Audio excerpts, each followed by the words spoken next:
আসসালামু আলাইকুম free HSC 2026 ব্যাচের শিক্ষার্থীরা, কি অবস্থা সবার? আশা করি সবাই অনেক অনেক বেশি ভালো আছো। তো আজকে তোমাদের অর্থাৎ 22 তারিখে তোমাদের কি পরীক্ষা? কেমিস্ট্রি সেকেন্ড পেপার পরীক্ষা। তো কেমিস্ট্রি সেকেন্ড পেপারের মধ্যে তোমাদের পরিবেশ রসায়ন যে চ্যাপ্টারটা রয়েছে এটা আজকে আমি আলোচনা করব, অর্থাৎ পরীক্ষায় যেগুলো আসার মতো সেগুলো আজকে আলোচনা করব। তো ফার্স্ট অফ অল তোমাদের জ্ঞানমূলক একটা সৃজনশীল লেখার জন্য জ্ঞানমূলক, অনুধাবনমূলক, প্রয়োগমূলক সবকিছু তোমাদের কি লাগে? অ্যান্সার করতে হয়। তো সবগুলো অ্যান্সারের জন্য সবগুলা টপিক কিন্তু অ্যানালাইসিস করা লাগে। তো যে টপিকগুলো অ্যানালাইসিস করলে তুমি ইনশাল্লাহ পড়ে গেলে অবশ্যই কমন পাবা, তো সেগুলো আমি আজকে আলোচনা করব। তো ফার্স্ট অফ অল দেখো, ফার্স্ট অফ অল গাণিতিক অংশ অর্থাৎ এমসিকিউ সিকিউর জন্য তোমার যে টপিকগুলো ইম্পর্টেন্ট সেগুলো হচ্ছে কি? গ্যাসীয় সূত্রাবলী। গ্যাসীয় সূত্রাবলী যে টপিকগুলো আছে, অর্থাৎ গ্যাসের যে যাবতীয় সূত্রাবলীগুলো রয়েছে এবং সূত্রগুলো দিয়ে যে ম্যাথগুলো সলভ করা আছে সেগুলো তুমি দেখতে পারো। এরপরে রয়েছে আদর্শ গ্যাস সমীকরণ ও ঘনত্ব অর্থাৎ পিভি সমান এনআরটি যে সূত্রগুলো রয়েছে এগুলা, ডাল্টনের আংশিক চাপের সূত্র, গ্রাহামের ব্যাপন সূত্র এবং বর্গমূল গড়বেগ অর্থাৎ আরএমএস এর সূত্র। দেখো, এই আরএমএস থেকে তোমাদের এইচএসসি বোর্ডে একটা কোশ্চেন গরুগতে মাস্ট আসতে পারে, কারণ বিগত বছরে অ্যানালাইসিস করে যা দেখা গেছে যে এখন তোমাদের মূলত আগের প্রশ্নটা রিপিট হইতেছে না। এখন কি হচ্ছে?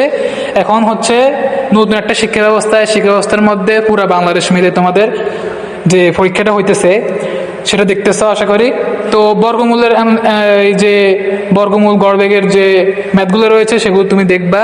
নেক্সট অফ অল জ্ঞান ও অনুধাবনমূলক। জ্ঞান ও অনুধাবনমূলক অর্থাৎ ক ও খ এর জন্য বেশিরভাগ স্টুডেন্ট ক ও খ তোমরা পড়ো না, তোমরা গরু এবং ঘরের কথা পড়ে যাও, বাট ক খ তোমরা কি পড়তেছো বা কি পড়বা সেগুলো তুমি জানো না।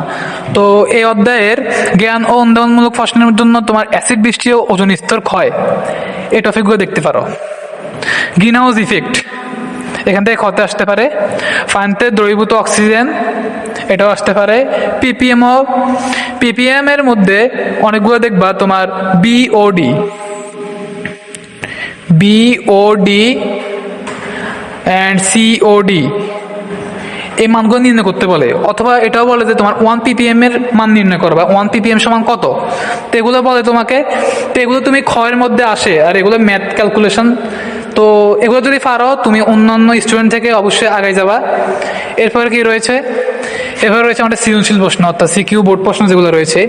তো এক নম্বরে কি আছে? গ্যাসের সূত্র ও মিশ্রণ চাপ সম্পর্কিত যে ম্যাথগুলো রয়েছে এগুলো তুমি বোর্ড কোশ্চেনগুলো দেখতে পারো, কারণ বোর্ড কোশ্চেনগুলো বারবার অ্যানালাইসিস করলে এগুলা তুমি কমন পেতে পারো, কারণ বোর্ড কোশ্চেনের বাইরে এগুলো আসবে না। আর বাড়তি কোনো নতুন নিয়মও নাই যে এগুলা আসার মতো। তো গ্যাসের ব্যাপন ও আরএমএস বেগের সম্পর্কিত যে সূত্রগুলো আছে, গাণিতিক সমস্যা, আরএমএস বেগের থেকে একটা কোশ্চেনই আসবে মাস্ট। এরপর কি রয়েছে?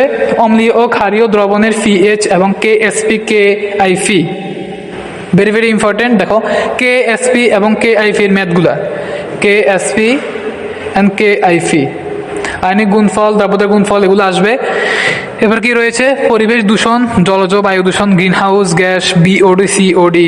দেখো, ক্ষয়ের মধ্যেও আসে বিওডি সিওডি এর মান, আবার গরুগতে আসে বিওডি সিওডি এর মান। তো এগুলো দেখবা। আর বিশেষ করে আংশিক চাপ অর্থাৎ পিভি সমান এনআরটি, এরপরে ডাল্টনের যে চাপের সূত্রগুলো রয়েছে এগুলো থেকে কোশ্চেন আসে। তো পরিবেশ রসায়নের জন্য আজকের এই টপিকগুলো এতটুকুই। জ্ঞানমূলক, অনুধাবনমূলক পরীক্ষায় যে কোশ্চেনগুলো তুমি পারতেছো না সেগুলো তুমি যদি এই কোশ্চেনের অ্যানালাইসিসগুলো দেখতে পারো অবশ্যই এই টপিকগুলো পড়ে যাবা।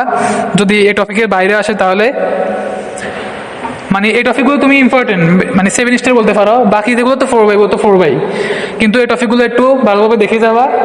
তো আজকের জন্য এতটুকুই, দেখা হবে অন্য কোনো নেক্সট ভিডিওতে,